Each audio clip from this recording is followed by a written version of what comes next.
Children, how are you all? I hope you all must be good. Children, in the previous video we have done the uncertainty in measurement. I have told you how to write the numbers in the scientific notation and what are significant figures. Hope you all must have practiced also. You have to practice the question related to each and every topic after the presentation is over. Now today we'll be starting with the next topic, that is your atomic mass. I know you all are already familiar with the atomic mass, but as it is there in the syllabus, so we have to discuss it once. Atomic mass, as you all know, is the mass of an atom. Now previously there were no techniques developed which can measure the mass of atom, because the atom is so minute, the measuring of its mass is not possible. So what was done, carbon 12 atom was taken as a standard, and the other elements were measured, like hydrogen was taken to be 1/12 part of the carbon atom, that of carbon 12 isotope. So using this technique, the atomic masses were given to different elements, like for example hydrogen was given as the atomic mass 1, helium was given the atomic mass, similarly sodium was given the atomic mass 23. Similarly, your chlorine is 35.5. Actually, two isotopes are there, and the average of the two isotopes is taken, and the atomic mass is taken to be 35.5.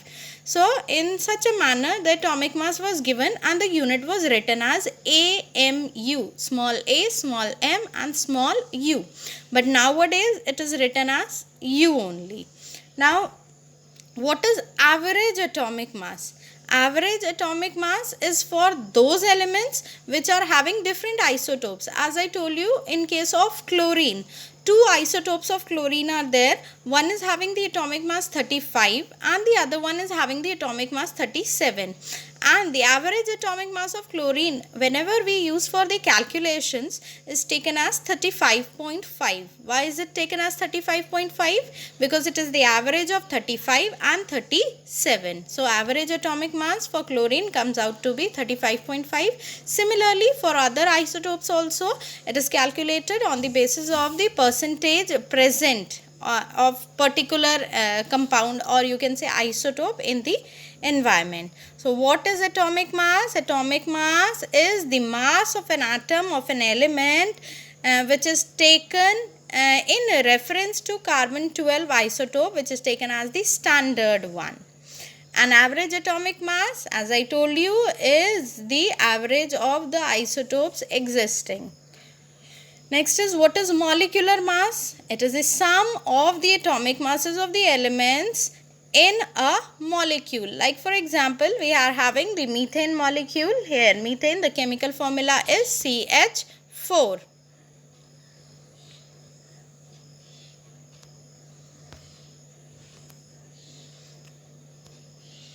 The chemical formula for methane is CH4. And how will we calculate the molecular mass? See, for carbon, the molecular mass is 12. One atom of carbon is only there, so 12 will remain as such, plus hydrogen is 1 multiplied by 4. 4 atoms of hydrogen are there in the molecular formula. So 12 plus 1 into 4 will give 16U. 16U will be the molecular mass. Now, before proceeding further, you have to remember that we generally don't take the atomic mass and the molecular mass. What we take is the gram atomic mass or gram molecular mass. What is gram atomic mass? The atomic mass, when written in grams, is called the gram atomic mass, and the molecular mass also, when written in grams, is called the gram molecular mass. Now, when can we write these atomic masses and this molecular masses in grams is explained by the mole concept. Mole concept you all have done in the 9th standard also. Let us have a quick revise of the mole concept. Now, what is mole concept? According to the mole concept, 1 mole of any substance will have the same number of entity, whether we are taking 1 mole of sodium or we are taking 1 mole of chlorine, they both will have same number of entities. Entities means whether it can be atom or molecule or ions or any other particle. So what is 1 mole? 1 mole of a substance is that amount that contains as many particles or entities as there are atoms in exactly 12 gram of carbon 12 isotope. We have taken carbon 12 isotope as the standard. Its atomic mass is 12. We are writing it in grams, so it is your gram atomic mass. Now gram atomic mass of carbon is 12. Now 12 gram of carbon will contain how many particles? Is 1 mole. 12 gram of carbon is called the 1 mole, and it will contain Avogadro number of particles. Now what is Avogadro number? You all have studied this in standard 9th. Avogadro number is 6.022 into 10 raised to the power 23. In 9th standard you have to go in the back. You have to remember, you all have learned about the mole concept and the Avogadro's constant in 9th standard. Now mole, as I've told you, 1 mole is equal to the gram atomic mass. The mass of 1 mole of any atom is equal to gram atomic mass. Mass of 1 mole of any molecule is equal to the gram molecular mass, and they will always contain 6.022 into 10 raised to the power 23 particles. If we are talking about 1 mole atom, it will contain Avogadro number of atoms, that is 6.022 into 10 raised to the power 23 number of atoms. If we are talking about 1 mole molecule, then it will contain 6.022 into 10 raised to the power 23 molecules. And the volume occupied by 1 mole of any substance at standard conditions, that is the standard temperature and pressure, is 22.4 liters. That means any substance, any gas, or you can say any liquid, if 1 mole of liquid is present at the standard condition, that will always contain 22.4 liters of volume. So, as you are familiar with the mole concept now, we are not going in very deep because you are already knowing. We are studying only the basic concepts. We have yet not started with the 11th standard syllabus. We are just doing the basic concepts. So, as I told you, what is mole? Now, next we are proceeding towards some numericals. I'll be giving you the numericals for homework as well. And it is a request, kindly do the homework also. Do note down all the things which I am writing here in the form of slides in your fair notebook. Along with that, do the numericals also in the fair notebook. Now see, a question is there. Calculate the number of atoms present in 52 moles of argon. You are having 52 moles of argon. You have to calculate the number of atoms. Now see, how will we calculate? We all know that 1 mole of any substance always contain 6.022 into 10 raised to the power 23 particles. Now, as we are talking about 1 mole of argon, AR is argon, and it is an atom, not a molecule. So, 1 mole of argon will contain 6.022 into 10 raised to the power 23 atoms. Now, what argon 1 mole contains this much number of atoms. You have to calculate in 52 moles. Now 1 mole contains this much, so 52 moles will contain the same number. I have written, I have written this 6.022 into 10 raised to the power 23 as Na. Na is what? It is the Avogadro's constant, you can write it in the form of Na.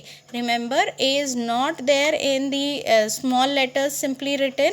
It is a small letter in the subscript. That means it is not sodium, it is Avogadro's constant.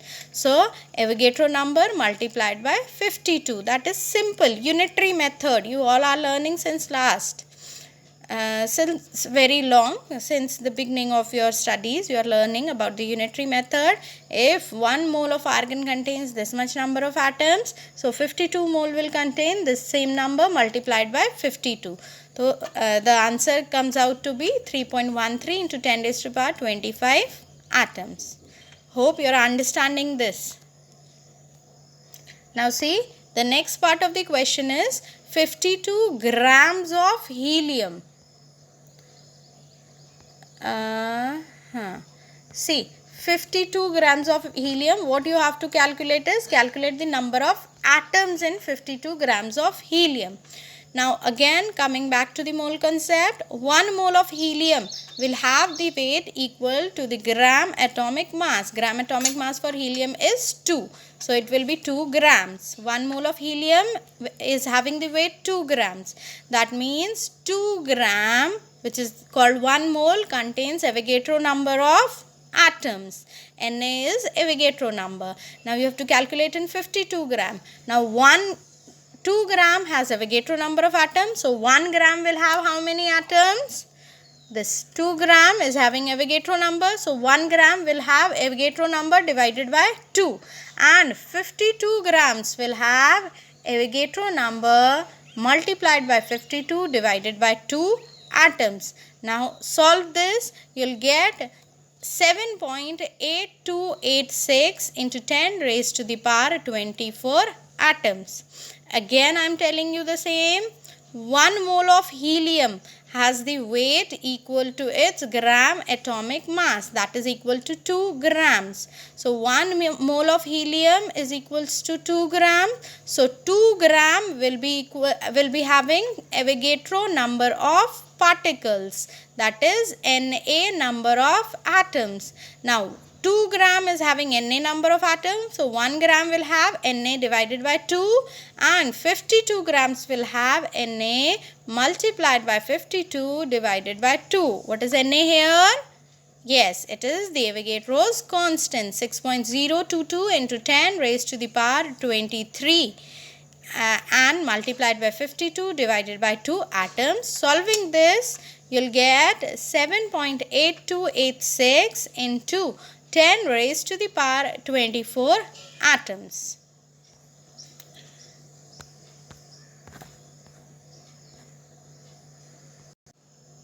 Now, next question is calculate the molecular masses of the following. You are already knowing how to calculate the molecular mass. We'll be doing just a small practice. See, for water, molecular mass of water, how will you calculate? For water, it will be equals to mass of hydrogen is 1, number of atoms of hydrogen are 2. So 1 multiplied by 2 plus mass of oxygen is 16. So 16 plus 1 into 2 will give 18 grams. So what is the molecular mass of water? The molecular mass of water is 18 grams. Clear? Okay. The next part of the question is the molecular mass of carbon dioxide you have to calculate. Now for carbon dioxide, CO2 will be equal to mass of carbon atom is 12. Children, I am hoping that you all are knowing the atomic masses of the elements along with the atomic numbers. See, you have to learn up to 30.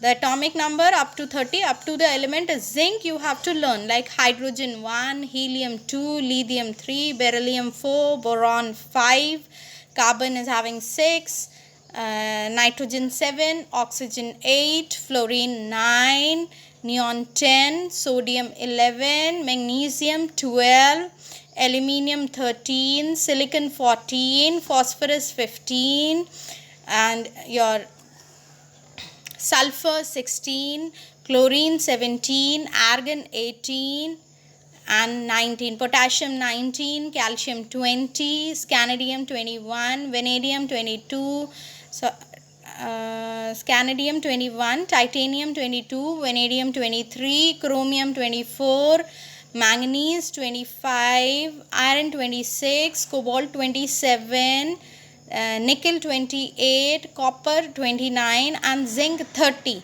This you have to learn, you should remember, it should be on your tips. For this you should not be requiring book, and you also should be knowing the atomic masses of the elements which are generally used, like hydrogen, helium, boron, carbon, nitrogen, oxygen, sodium. All these atomic masses you have to remember.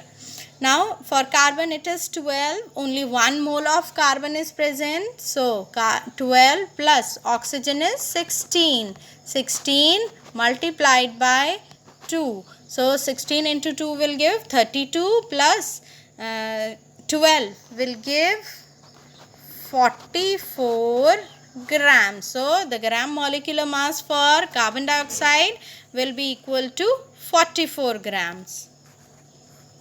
And for methane, methane is CH4. Carbon is 12, hydrogen is 4 into 1 will give 12 plus 4, 16. So it is your 16 grams. This we have done in practice also. So do this in your fair notebook. The next question is calculate the amount of carbon dioxide that could be produced when 1 mole of carbon is burnt in air. Now see, I'll be just giving you the hint how to solve this question. You have to solve it yourself. Now 1 mole of carbon is burnt in air. First of all, the first thing you have to write is write the equation for this. It will be C plus O2 gives CO2. Now calculate the amount of carbon dioxide that is produced when 1 mole of C is burnt in O2. Now 1 mole of C according to the equation is giving 1 mole of carbon according to this equation is giving 1 mole of carbon dioxide. This is the balanced chemical equation only. So you have to calculate the amount of carbon dioxide. So you have to calculate it in grams. 1 mole of carbon dioxide is equal to how many grams? We have done in the previous question. It is equals to 44 grams. So the answer is 44 grams. Now the second part of the same question is 1 mole of carbon is burnt in 16 grams of oxygen, dioxygen. Again 1 mole of carbon, see 1 mole of carbon is burnt in 16 gram of dioxygen. So how much CO2 will be produced? Carbon is 1 mole only, oxygen, dioxygen is 16 into 2, 32. According to this equation, 1 mole of carbon is reacting with 32 grams and producing only this 1 mole of carbon dioxide, that is 44 gram of carbon dioxide. But according to the reaction, this 32 is not present, only 16 gram is present. So if 32 gram of dioxygen is producing this 1 mole of CO2, so 16 gram will produce how many moles? Yes, with the help of the unitary method, you have to do this numerical yourself, that is reduce it to the half. That do it in the fair notebook as well.